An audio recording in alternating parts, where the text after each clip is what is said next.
All right, I want to welcome everybody to the North Central IPM Center's Pest in Progress webinar series. And today the title is Creating a Regional Trapping Network for Corn Rootworms with Ashley Dean. I'm Lynne Jess. I'm one of the co-directors for the North Central IPM Center, and we're one of 4 regional IPM centers that are supported by USDA NIFA through their Crop Protection and Pest Management Regional Coordination Program. We're conducting this to allow project directors to update us on their research. And what I would like to have everybody do is, if you have questions, please type them in the Q&A at the bottom of your screen. And then when Ashley is done with her talk, I will ask her the questions that you have posted. So again, please put all your questions in the Q&A at the bottom of your Zoom screen. So today, as I said, we have Ashley Dean with us. She's at Iowa State University, and she's an education extension specialist. And she's provided some links, and I will be posting those in the chat as she goes along. So welcome, Ashley, and thank you for doing today's webinar. Yeah, thank you guys for inviting me. I'm really excited to share a couple of the things that myself and also Erin Hodson, who many of you may know. She's an extension entomologist and professor here at Iowa State, and I work closely with her for all things field crop entomology within Iowa.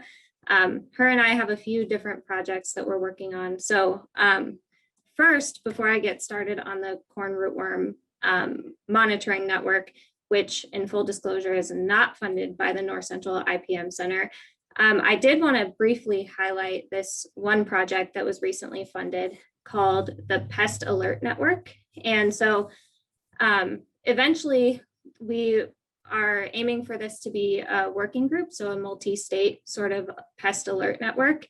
But right now, which I'll share on the next slide, we're focusing mostly on Iowa for this summer. And kind of our inspiration was that there was a focus group paper that was, or a focus group summary that was published, and the citation is there on the slide, that basically said that farmers and advisors are interested in real-time news about pests.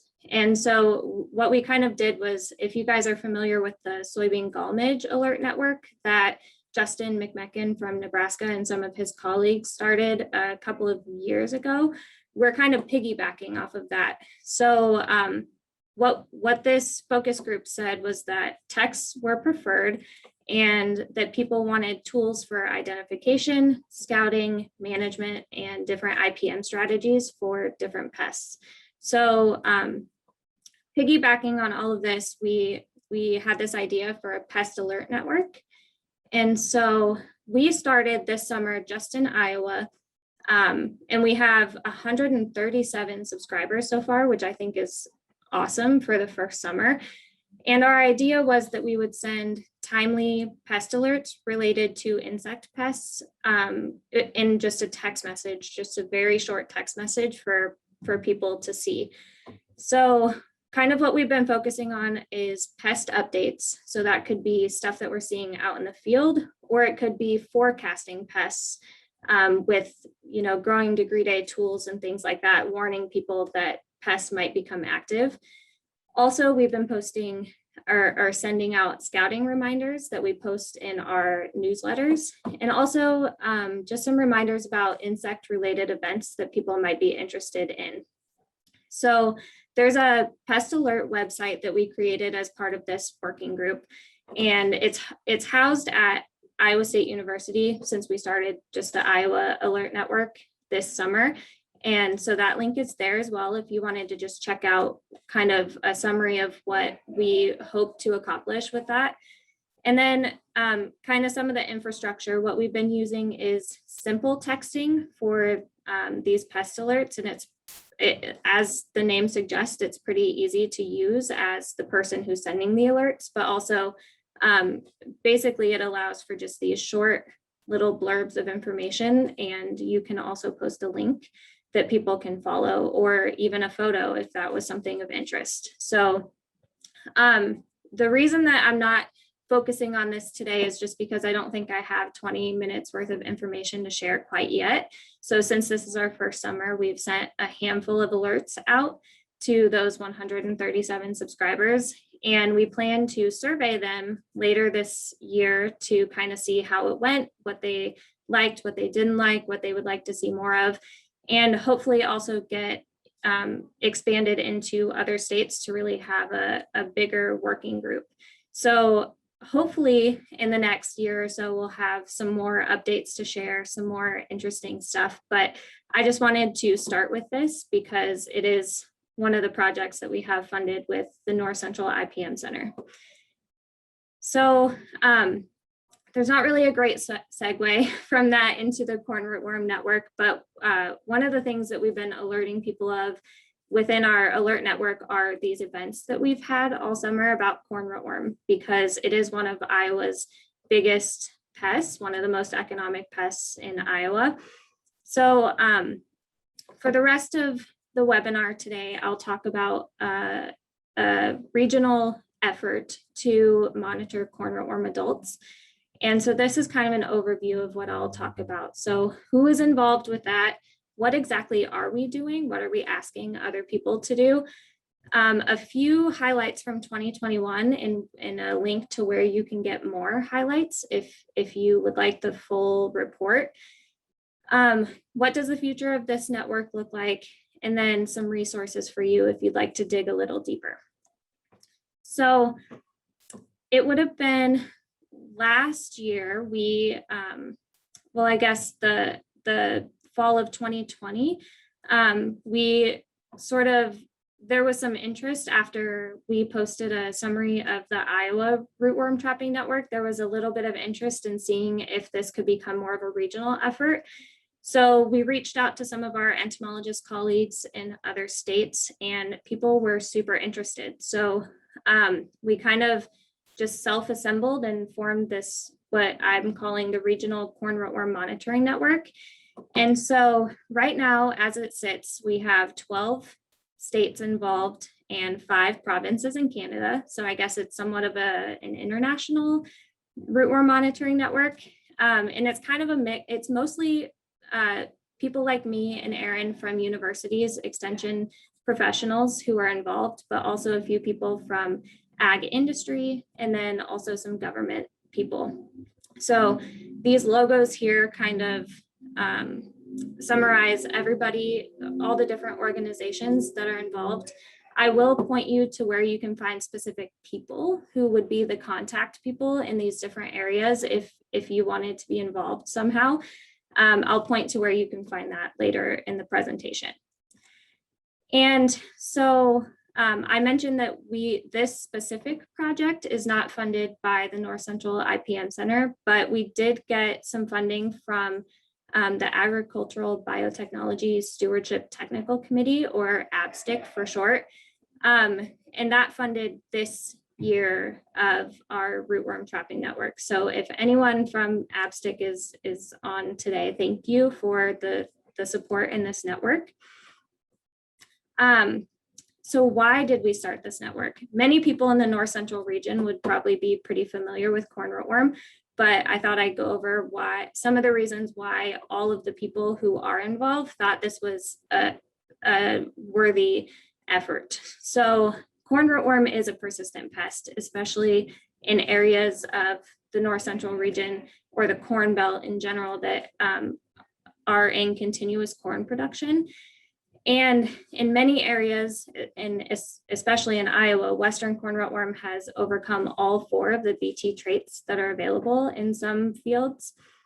And not yet in Iowa, but could be a developing issue is that northern corn rootworm, the other rootworm species that we care the most about, has overcome 2 of the BT traits in North Dakota. So that could be something that's on the horizon for many other areas, which is why we kind of want to encourage people to scout and monitor.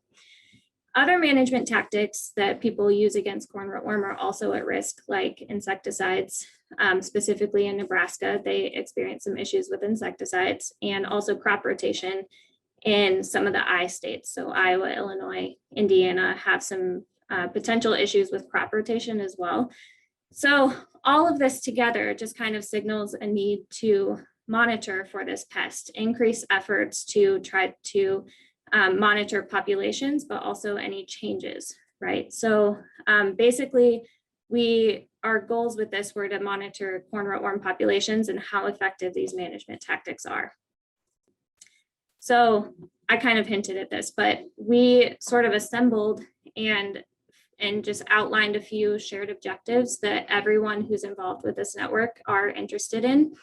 So the first is obviously to just increase scouting efforts in corn. We want people to get out in the field looking for corn rootworm, and in our opinion, the easiest way to do that is with sticky traps. So of course you can just look for beetles in the field, but they're pretty sketchy. They move around a lot. They can hide when it's especially hot outside. So I think sticky traps are a really easy way to convince farmers to go out into the field and scout for these. We also want to understand changes in populations between years. So that could be if there's really high populations or really low populations in different areas, or it could be something like what we've been seeing in Iowa, or at least hearing about, where people think that maybe there's a shift happening, but where fields used to be dominated by Western corn rootworm, and or maybe they're seeing more Northern corn rootworm. So we want to understand where and when those are happening, but also raise awareness about this. And then lastly, we want to help promote appropriate management strategies based on scouting information.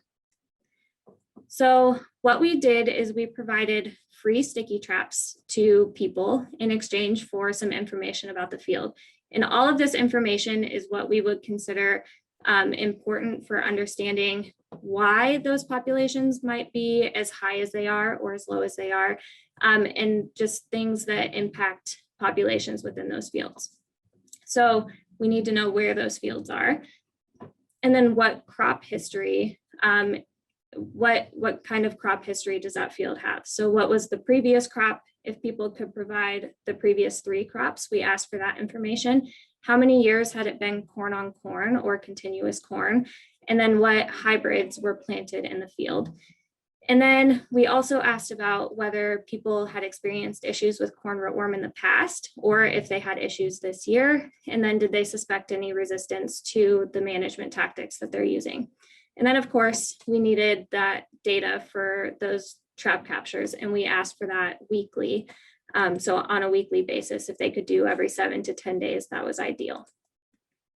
So this is kind of a schematic of the protocol that we asked people to do. So if you're familiar with the corn rootworm protocol, this is kind of a trimmed down version of it, because normally you would do 2 or 3 transects of 6 to 8 traps.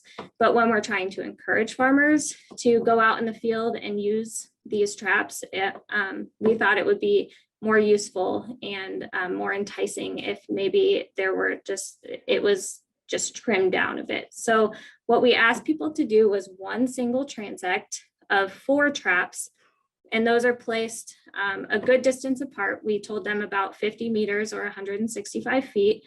And then we asked them to monitor those for 4 weeks. So our goal was to just capture peak emergence with this network. So rootworm adults can emerge for a period of 6 to 8 weeks, which is really long.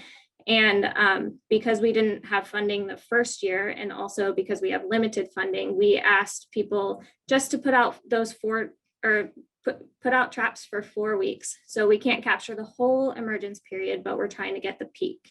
So the estimated start date was around mid-July, but it varied depending on where people were and what kind of activity they were seeing. We also needed a data entry system, right? So we used Survey123, which is off of ArcGIS. So there was, what we used in 2021 was this application. So it was either on your desktop or a mobile application. I will say that we're not using this anymore, and I'll show you what we're doing instead. But it worked pretty well last year. And it just allows people to enter that data as they go instead of having to write it down and then enter it later. So I have a shout out to Dan Bahari and Tracy Bowdy from Ontario for helping us get that set up, because Dan is a GIS specialist and he is the one who is doing all the behind the scenes work for the mapping and the data entry for us. So this is just kind of an overview from 2021. I won't get into too many details because I don't have quite that much time, but in 2021, we had 619 locations entered into Survey123. I will say that this was not the full extent of the trapping network because I'll call out to Minnesota. Minnesota already had their own trapping network, a pretty extensive trapping network that was funded in a different way. And so those folks were used to sending their data to the coordinator there. So that data was not shoveled into Survey123, but they probably had like 300 traps, and all of that data was then compiled and used in reports. So 619 is like the bare minimum for how many traps we had in 2021, which is amazing. And it encompassed 14 states and 5 provinces. So just a wide reach with this corn rootworm monitoring effort. So the next few slides are just kind of an example of the information that we can get from this network. So one of the things, if you recall, was that we asked people what kind of issues they were experiencing. And so this is just kind of a summary of that. So most people reported high beetle populations or goosenecking or lodging of the corn, where the corn kind of falls over and tries to grow back up, or a combination of those things. And not too many people reported that they suspected resistance in the field, but it's just to say that this is the kind of feedback that we can get from this network.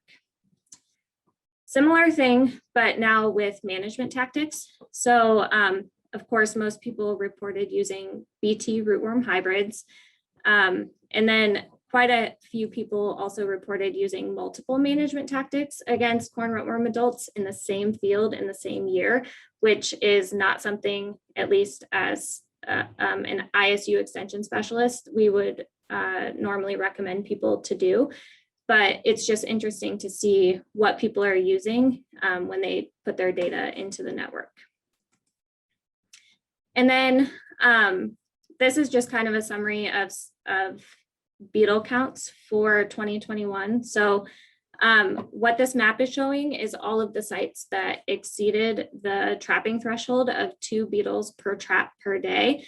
And this was during the peak week. So that would vary by site when the peak would happen. So how we define the peak was when the most beetles were captured at each location individually. So you can tell that a lot of sites in 2021 exceeded the trapping threshold of 2 beetles per trap per day. So this is just kind of a very brief summary of the kind of information that we can get out of the corn rootworm trapping network.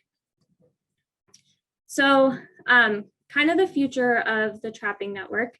We are in contact with some folks from ABSTIC to see if they would be willing to fund another season of this network. So we'll see if they're willing to supply traps to us. So when we asked for funding, we asked for funding for 50 trap locations for each area.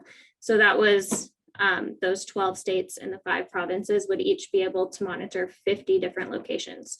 So we're asking for that again from ABSTIC in 2023.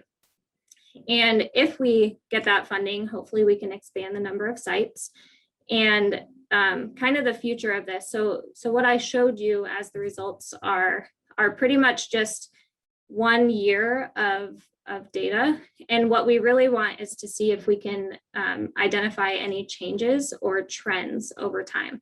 So after this year is over, so currently people are out trapping for corn rootworm in their fields as part of this network.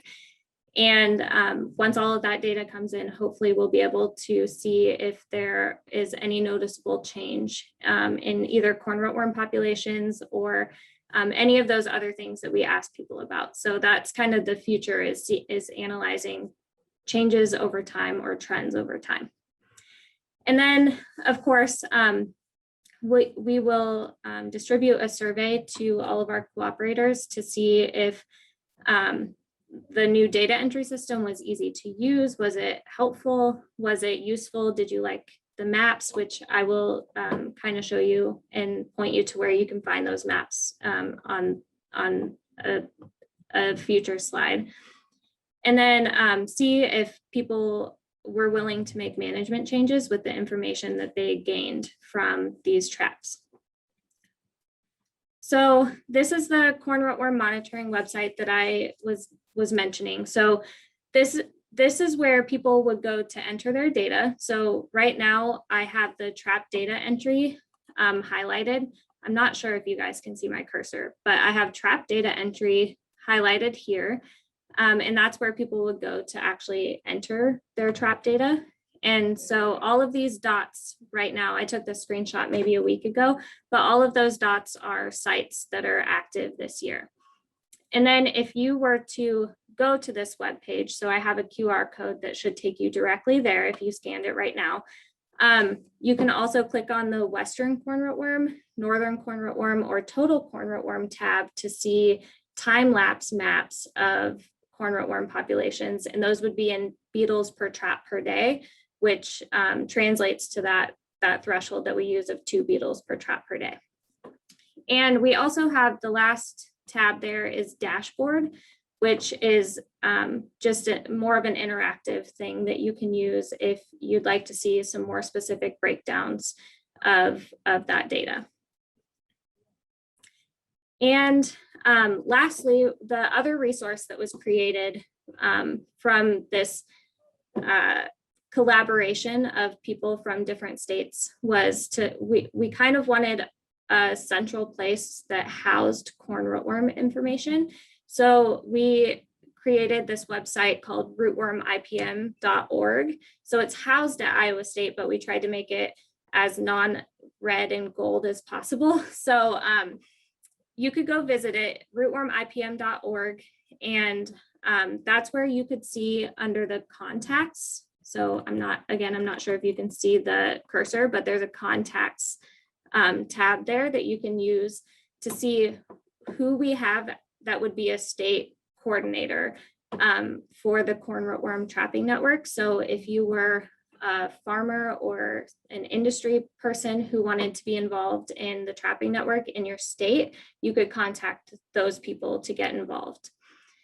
I think, oh yes, so under the adult trapping network tab is where you could find the full report from 2021 that is a more in-depth summary of all of the information from the entire trapping network in 2021. And I also have a QR code on the next slide that you could scan instead. So that concludes everything that I had about the corn rootworm trapping network so far. So it is ongoing. So later this year, we will post a summary of the 2022 data, and then hopefully we'll be able to see if we can analyze any of that change over time sort of data and see if there's anything interesting to share. So with that, thank you all for your attention today. My contact information is on this slide, and so is Erin's. And then some of those links that I pointed to during the presentation are all listed here, but also I think Lene was putting those in the chat for you. So thank you for tuning in today. Thank you, Ashley. That was very interesting. I have a couple questions have come up. So how many growers were actually involved that covered that 619 plus sites? Was it one grower per site, or did a grower have like multiple sites they might do?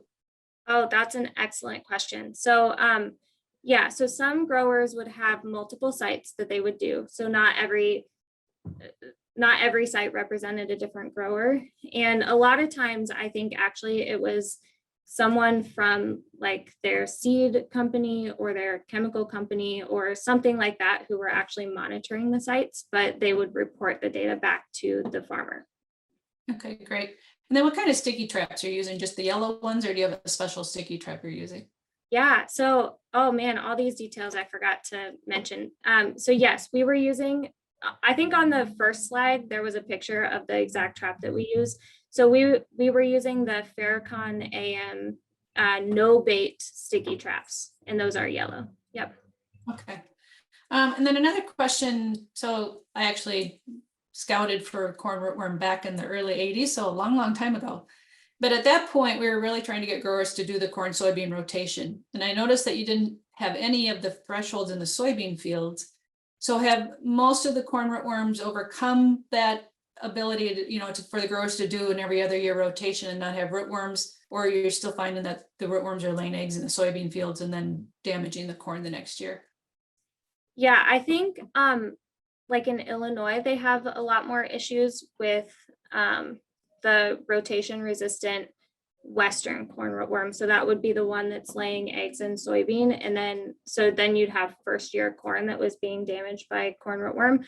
And I would say that at least in Iowa, I don't know the extent of how frequently people are seeing that. Or the northern corn rootworm, the one with extended diapause. I'm not sure how extensive those rotation resistant variants are, but we are hearing more speculation from farmers that they think they might have rotation resistant individuals. So I'm not sure I have a great answer to your question because I don't know if it's been done, but I definitely hear from farmers that they think they might have a variant. Okay. And then what are you recommending for growers if they are over threshold to control the rootworm beetles? Or are you just telling them to treat the seed or this next spring kind of thing? Yeah, so people often ask about foliar insecticide applications, and I think those are just really tricky. And I think a lot of people would agree that it's just pretty tricky to use that approach because they're emerging for such a long period of time. And so sometimes it would take multiple applications, which is maybe not economically sustainable. So that trapping threshold, the 2 beetles per trap per day, would just signify that people need to switch it up the next year because there's likely enough adults in that field that would be laying eggs that there could be an issue in corn the following year. So whatever that looks like, so if someone were willing to rotate, that would be our number one recommendation. If people are not willing to rotate, just if you used a BT this year, maybe switch it up the next year and use a soil applied insecticide or vice versa. So that would be our recommendation. Okay. And then what if somebody wanted to get involved with the rootworm monitoring network? How would they go about doing that? Yes, so I'll go back a couple of slides if you guys can still see. So like I mentioned on the corn rootworm IPM page, you can go to the contacts tab there and see who your state coordinator is. So if you're like a farmer or someone in industry just wanting to get involved in scouting the fields, you could go there and see if or see who your coordinator would be, contact them and see if they have any traps that they could give you. If you were someone like me who wants to be a coordinator for a state who is not represented yet within our network, you could contact me and I'll make sure to get you on our funding proposal to ABSTIC to get you some traps. Okay. And then last question. So if I was one of these people that are monitoring and by that 4th week, it seems like numbers are still going up, can they continue to monitor after that and report, or do you just cut it off at the 4 weeks? Yeah, so what we've been doing is we've sent people enough traps to monitor for 4 weeks.